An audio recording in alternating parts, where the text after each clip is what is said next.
Hello, I'm Christopher Eccleston and I'm here to meet a very special man called Paddy Toner. Paddy is the winner of this year's UNISON Local Service Champion of the Year for 2022. Paddy's a rehabilitation worker for the visually impaired in Halton in the northwest, so we're close neighbours. The award Paddy has won celebrates the people working in local councils who will go above and beyond to deliver vital local council services to our communities. And from what I hear, Paddy is an absolute champion, fully deserving the award. Alongside Paddy, we also have his personal assistant, Helen Illich, who works with Paddy and nominated him for the award. They're a great team and I'm very much looking forward to meet them. So Paddy, a little bit of personal stuff before we talk about what you do. When and where were you born? Well, I was born in Liverpool, down by the docks, like. In the 60s, and then what year were you born? I was born in 63. Oh, I'm the younger man by a year. Yeah. Very working class background. Very working class background, yeah, really working. But the thing is, the opportunities we had when we were kids for the community, it was a community environment, you know. Everybody seemed to look after each other. And my mum was really involved. She was a community development officer. Can you tell us a little bit about your condition and your journey with that? What is the condition? Well, I've got an eye condition called retinitis pigmentosa, and it's a hereditary disease. And what it is, so I was born with it. And the thing is, it deteriorates as life goes on. Now, what about today? Are you completely blind? I've just got light perception. I can't see you sitting there. All I can see is the light over there. Can you talk to us about what you do now, what you've been, and how well, you I got there. Well, I went to a college for the blind. Before I got there, I went through rehabilitation with guide dogs. Right. So I met a rehabilitation worker who actually taught me long cane around the night blindness and stuff like that. And then, so that's how I learned about rehabilitation. Yeah. And what the skills that these people had. And then I went to college and then I qualified with qualifications and I tried to get into business at any level. A couple of years unemployment then? Yeah, so I was unemployed for about 2 years. And then I actually, so I just sat back and said, well, what can I do? Where they say I can't do it. And at the end of the day, the rehabilitation worker came into mind. Do you know what I mean? I had a guide dog by now. Yeah. Do you know what I mean? I went through guide dogs, I had a guide dog. And the support that they give me was immense. Paddy, could you just talk us through your day-to-day job? What would you do on a typical day, please? There's no such thing as a typical day within rehabilitation. Right. Every day is different. Like I said before, everybody's an individual. So I can go into somebody's home. And so you'll visit people at home. They won't come to you, you'll go to them. I go to them. We're out within a week to assess them. So, but the thing is, within a week of getting that, I'll be knocking on the door. I phone them as soon as I get that phone. I'm on the phone to them. If I've got a space tomorrow, I'll go and see you tomorrow. Yeah. So if I've got a space on Friday, I'll go and see you on Friday. Yeah. So it all depends. So I could be the next day, or it could be. It's always within a week. So I can arrange the appointments. So I have a big rucksack where all the different aids and stuff like magnifiers and stuff like that. And then all different types of gadgets that can help visually impaired people and do what they do. So I'll go out and I'll introduce myself and then I'll just say, I don't say you're blind or I don't even mention blindness. No. But the thing is, I say the psychological effect of vision.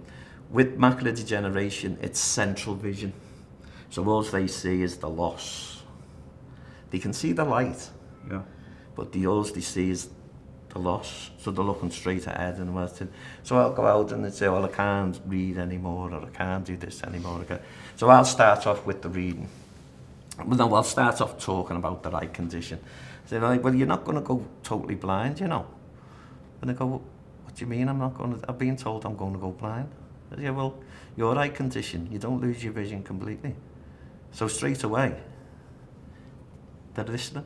Yeah. And I say, well, look straight at me, what can you see? And they'd say, you can see my shoulders. And I'll say, well, just turn your head and look out the corner of your eye.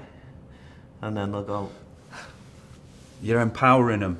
yeah. You're teaching them resourcefulness. Yeah. It's about teach them. You can't do nothing about what they can't see. It's tap into what they can see.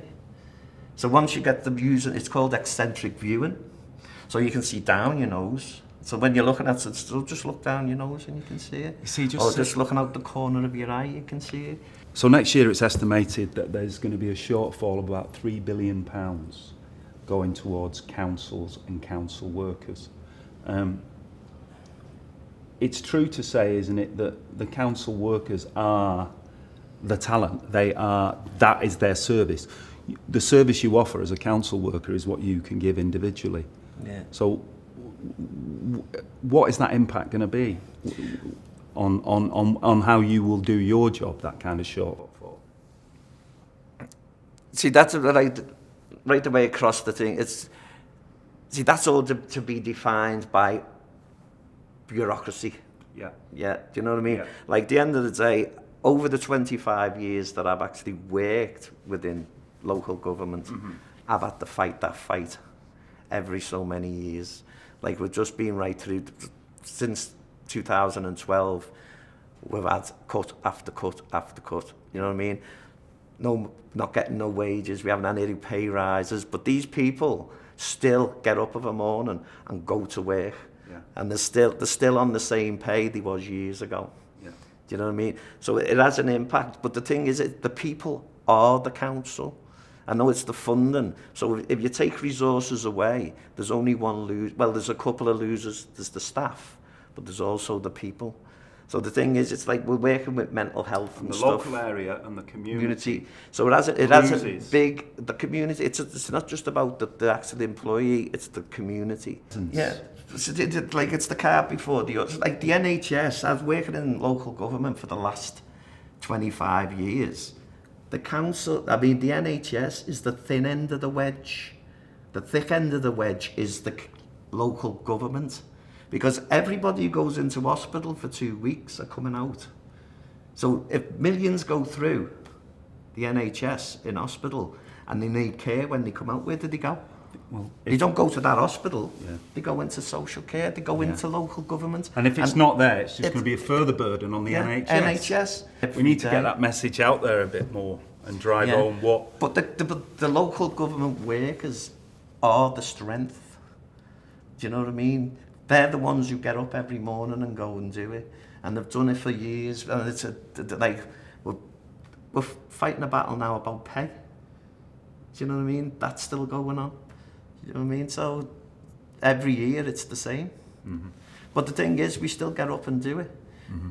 Everybody who works in local government and the whole community and everything, they're all champions. Do you know what I mean? Every one of them. Because they get up, go to work, and at the end of the day, they spend their day supporting people. But it's not just about social workers who work in local government. It's about all different types of professions. Yeah. But the thing is, it's all focused, client-focused services. Do you know what I mean? My dad got with his dementia. Yeah. Yeah. And it's the biggest. Look at the bigger picture. Yeah. Do you know what I mean? It's not just the front line. Like, because the front line could assess the people. They're not seeing the value in it. They don't want to see the value in that. Yeah. But the because thing it's is, never touched them. If you withdraw it, there's only one loser. It's the service user, isn't it? Yeah. They're the main loser. Yeah. Although the person's losing the job, the person may be able to go on and get another job, but the service user still has to sit in their home waiting for somebody to knock on the door to make sure they can have a cup of tea. Or end the isolation. Yeah. There are people all across the UK, just like Paddy, delivering essential support and services to some of the most vulnerable people in our communities. In fact, we all rely on council services throughout our lives. Yet these people really are unsung heroes. Their work is often hidden from view. Not many of us to stop and think about the job they do, how they hold the fabric of our communities together and the differences they make to everyday life. But after 10 years of cuts, local councils across the UK are facing massive funding shortfalls. It's stories like Paddy's that show us just how vital the jobs that local government workers do. I'm really pleased that I've been able to meet Paddy and Helen today.